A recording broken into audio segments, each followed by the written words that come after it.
One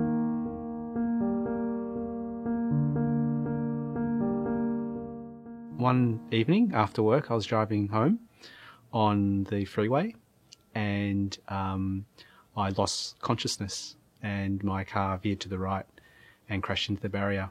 When I lost consciousness, I actually don't remember that event. All I remember was driving at one moment and then waking up in an ambulance. So I was told that I had a blackout and they took me to the emergency hospital and originally thought it was something to do with the brain, and they did some other sort of tests over 2 or 3 days in the hospital and discovered that there was some potential issues with my heart. And from that, the diagnosis sort of came about 2 or 3 weeks later that I had pretty severe heart disease. So the doctor said I had a very lousy warning system.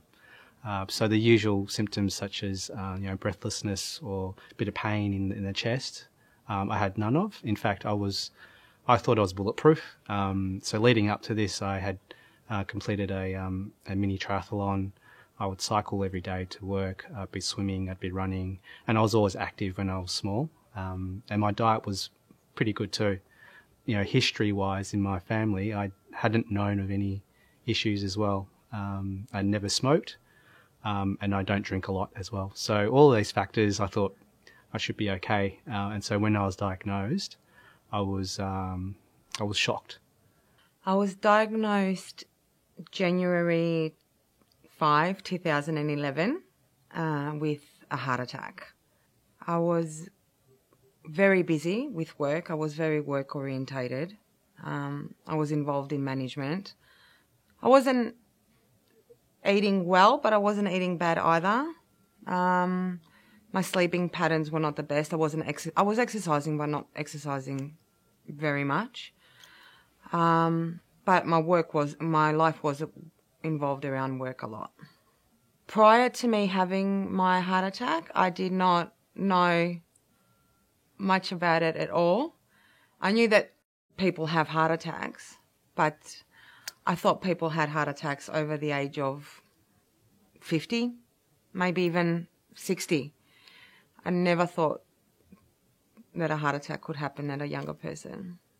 I was diagnosed with a rare congenital heart disease. When I was born, I was only probably about 3 or 4 days old.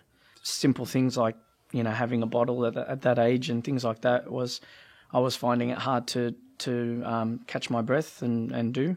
It doesn't have a specific name as such. It's just a very rare congenital heart disease that needed urgent treatment and a number of operations to, repair the heart. I was diagnosed pretty early on with what my cardiologist thought was cardiomyopathy, so that's just an enlargement of the heart.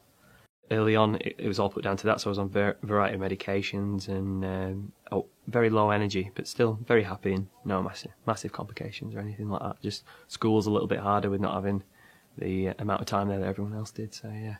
I had some ECG changes when I was around 15, 16, so I went for an angiogram, so an on-table angiogram, so interventional procedure. And they actually found that the root of all my problems was an anomalous left coronary artery, and that's something called Al-Kappa, not to be confused with an alpaca, but Al-Kappa syndrome. And that's where I have an anomalous origin to your main artery in the heart there. So that had actually been the cause of the cardiomyopathy. The enlargement of the heart had been caused by the heart overworking because my vessels weren't in the right place. There was no indication while I was... while my mother was pregnant that anything was wrong with me. Then your standard paediatric analysis and tests and things revealed that I have a murmur at, I think, a day old, and then that was revised at 3 days old to be tetralogy of Fallot, which is a hole in the heart and a couple of other issues. Probably for, I'd say, 6 months to a year, I'd been feeling short of breath and a few palpitations here and there, and a little bit uncomfortable to sleep, and I really thought I was really unfit, and so I started exercising and also feeling, quite short of breath when I was exercising at times. I actually was going in for another surgery, and that prompted me to talk to my GP about these feelings I was having. He said that it didn't sound right, and so he'd wanted to do an MRI, not an MRI, sorry. ECG. ECG, yeah. And I was diagnosed with a congenital heart defect that is pulmonary anomalous drainage defect. So it's a little bit, tricky with the name, a bit of a mouthful. So it's a congenital defect, and I was born with this defect, and I really didn't get the risk factors or the warning signs until probably a year before, and that had eventuated in my heart being moderately dilated. So the shortness of breath and palpitations were really, and the fact that I couldn't sleep on my side, they were, the risk factors and your body's really telling you something. So I think I was ignoring it for quite a while. So I think that you really need to listen to your body, and it's always telling you something for a reason.